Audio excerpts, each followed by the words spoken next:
ईश्वर से कैसी प्रार्थना करनी चाहिए। वेद मंत्रों के अंदर अनेक प्रकार की प्रार्थनाएं ईश्वर से की गई है और वेदों को पढ़कर हमें बोध होता है कि हमें कैसी कैसी प्रार्थनाएं ईश्वर से करनी चाहिए। एक यजुर्वेद का मंत्र है 40वें अध्याय का, उस मंत्र को लेते हैं और उस मंत्र के माध्यम से हमें बोध होता है कि कैसी प्रार्थनाएं हम ईश्वर से करें, क्या क्या मांगे। मंत्र है अग्ने नय सुपथा राय अस्मान विश्वानि देव वयुनानि विद्वान युयोध्यस्मज्जुहुराणमेनो भूयिष्ठान्ते नम उक्तिम विधेम। एक तो ईश्वर से ये मांगना चाहिए, यह प्रार्थना करनी चाहिए इस मंत्र के आधार पर कि हे परमेश्वर, हम निरंतर आपकी आज्ञा का पालन करते हुए आपकी स्तुति करते रहें। जितना हम आपकी आज्ञाओं के विषय में जानते हैं, हम आपकी कृपा से पूरी शक्ति से उसका पालन करते हुए साथ साथ में आपकी स्तुति भी करते रहें। फिर और क्या मांगना चाहिए इस मंत्र के आधार पर? युयोधि अस्मत् जुहुराणम एनो, हे परमेश्वर, आप हमसे कुटिलता युक्त पाप रूप कर्म को दूर कर दे। ईश्वर न्यायकारी है, ये पढ़ा है, सुना है, परंतु अभी समझ में नहीं आ रहा, संशय है। ईश्वर सर्वरक्षक है, ये पढ़ा है, सुना है, परंतु अभी इस पर विश्वास नहीं हुआ। ये कुटिलता युक्त पाप कर्म है, जैसा हम जानते हैं वैसा मान नहीं रहे। तो ईश्वर से क्या प्रार्थना करनी चाहिए कि हे परमेश्वर, हमने जो आपके विषय में या जीवात्मा के विषय में या संसार के विषय में जैसा जाना है वैसा माने भी, उन विषयों में हमारा संशय ना रहे, संशय हमारा दूर हो जाए, दृढ़ निश्चय हो जाए। और इसी के आधार पर दूसरी क्या प्रार्थना हो जाएगी कि हे परमेश्वर, बहुत से कर्म ऐसे हैं जिनको हम जानते तो हैं कि सत्य भाषण करना चाहिए,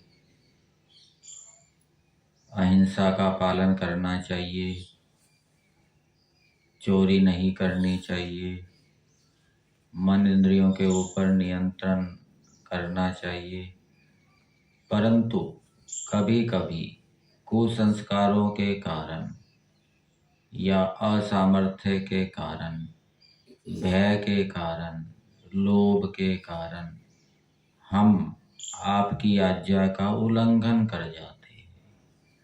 हमें मजबूरी में वो गलत कार्य करना पड़ता है। हम अंदर से जानते हैं कि वो गलत है, परंतु सामर्थ्य ना होने के कारण वो करना पड़ता है।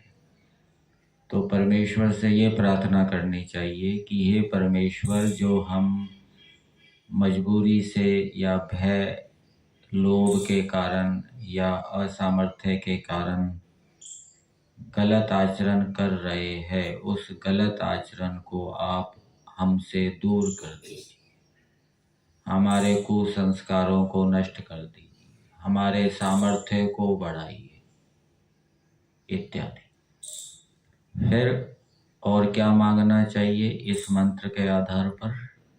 प्रारंभ में कहा अग्ने नय सुपथा राय अस्मान विश्वानि देव वयुनानि विद्वान।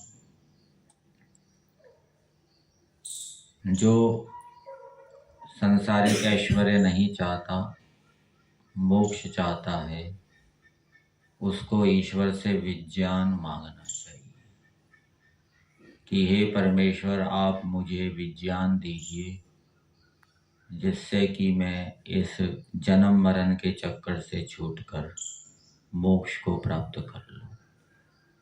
क्योंकि विज्ञान के अभाव में, अविद्या के कारण ही मनुष्य जन्म मरण के चक्कर में पड़ा रहता है। और जिसको मोक्ष नहीं चाहिए, जिसको सांसारिक ऐश्वर्य चाहिए, उसको ईश्वर से सांसारिक ऐश्वर्य की प्रार्थना करनी चाहिए कि हे परमेश्वर, आप मुझे चक्रवर्ती राज्य आदि ऐश्वर्य को प्रदान कीजिए। वो सांसारिक ऐश्वर्य को प्राप्त करने के लिए पुरुषार्थ तो करेगा, लेकिन ईश्वर से भी मांगना चाहिए। जो मोक्ष चाहता है वो मोक्ष के लिए प्रयास तो करेगा, लेकिन प्रयास करने के साथ साथ मोक्ष ईश्वर से मांगना भी चाहिए कि हे परमेश्वर, आप मुझे इस जन्म मरण के चक्कर से छुटाइए, मोक्ष प्रदान कीजिए। और क्या बात बताई इस पंक्ति में? अग्ने नय सुपथा, हे परमेश्वर, आप हमें, सुपथा का अर्थ किया है अच्छे धर्मयुक्त आप्त लोगों के मार्ग से। अच्छे धर्मयुक्त आप्त लोगों के मार्ग से प्रज्ञान और उत्तम कर्म प्राप्त कराइए। अर्थात हम जो भी ज्ञान विज्ञान प्राप्त करें वो धर्मयुक्त होवे। हम जो भी ज्ञान विज्ञान प्राप्त करें वो आप्त लोगों के मार्ग से प्राप्त करें, अधर्म से कोई ज्ञान विज्ञान प्राप्त ना करें। जो अनाप्त लोग हैं, दुष्ट लोग हैं, उनके मार्ग से हम ज्ञान विज्ञान प्राप्त ना करें। और क्या प्रार्थना करनी चाहिए कि हे परमेश्वर, हम उत्तम कर्म करें, परंतु वो उत्तम कर्म कैसा होना चाहिए? धर्म युक्त होना चाहिए। सेवा करना, रक्षा करना, दान देना आदि उत्तम कर्म हैं, परंतु ये उत्तम कर्म आप्त लोगों के अनुकूल होने चाहिए, आप्त लोगों के अनुसार होने चाहिए। हम अपनी मन मर्जी से उत्तम कर्मों को ना करें। वेद आदि शास्त्रों के आधार पर ही हम उत्तम कर्मों को करें। ये ईश्वर से प्रार्थना है। कभी कभी ऐसी स्थिति भी हो जाती है कि धर्म अधर्म, कर्तव्य अकर्तव्य के विषय में निश्चय नहीं हो पाता, क्या करें क्या ना करें। तो उस परिस्थिति में भी इस मंत्र के माध्यम से ईश्वर से प्रार्थना करनी चाहिए कि हे परमेश्वर, ऐसी परिस्थिति उत्पन्न हो गई है, दुविधा वाली स्थिति बनी हुई है, समझ नहीं आ रहा ये कार्य करें या ना करें। तो आप अंदर बैठे हुए हैं, अंतर्यामी रूप से हमें ऐसा ज्ञान विज्ञान दीजिए जिससे कि ये दुविधा वाली स्थिति दूर हो जाए, संशय वाली स्थिति दूर हो जाए, हमें धर्म अधर्म, कर्तव्य अकर्तव्य का स्पष्ट बोध हो जाए और धर्म का निश्चय होकर, कर्तव्य का निश्चय होके फिर हम उसका अनुष्ठान करें। तो इस प्रकार से इस मंत्र में अनेक प्रार्थनाएं की गई हैं और ऐसी प्रार्थनाएं मनुष्यों को करनी चाहिए। इसलिए परमेश्वर ने इस मंत्र का उपदेश दिया है। और प्रार्थना करने से पहले ईश्वर की स्तुति भी करनी चाहिए। प्रार्थना करने से पहले ईश्वर की स्तुति करेंगे तो उससे क्या होगा? एक तो अभिमान का नाश होगा और प्रार्थना करने में उत्साह भी होगा। हे परमेश्वर, आप सब विद्याओं से युक्त हैं, धर्म अधर्म, कर्तव्य अकर्तव्य की विद्याओं को भी जानने वाले हैं, पूरा पूरा जानने वाले हैं, सबके धर्म कर्तव्यों को आप जानते हैं, हमारे भी धर्म और कर्तव्यों को जानते हैं, परंतु ये जो स्थिति बन गई है, ये दुविधा वाली स्थिति है, हमें समझ में नहीं आ रहा क्या धर्म है क्या कर्तव्य है।